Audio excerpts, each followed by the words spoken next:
Hello दोस्तों, good morning. तो सिर्फ 13 दिन बाकी रह गए हैं मेरी वेडिंग के, और आज मैं ऐसी डेयरी प्रोडक्ट्स लेके आया हूँ जिसको खा के आप भी बोलने वाले हो। कई शहर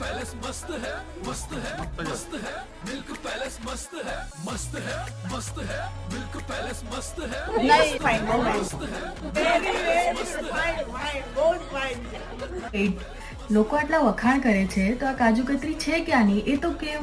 આ કાજુ કતરી છે મિલ્ક પેલેસની. શું? મિલ્ક પેલેસની. Milk palace. અહીંયા તમને મળશે શુદ્ધતા અને સ્વાદનો અનેરો આનંદ તેમજ ઉચ્ચ ગુણવત્તાની ગેરંટી તો ખરી જ. અને અહીંનું મલાઈદાર પનીર એકવાર જરૂરથી ટ્રાય કરો. સાથે સાથે તમને મળશે કોલ્ડ કોકો, લસ્સી, છાશ, શ્રીખંડ જેવી તમામ ડેરી પ્રોડક્ટ્સ. તો રાહ સાની જોવો છો? આજે જ સંપર્ક કરો તમારી નજદીકની શાખા એટલે કે મિલ્ક પેલેસમાં.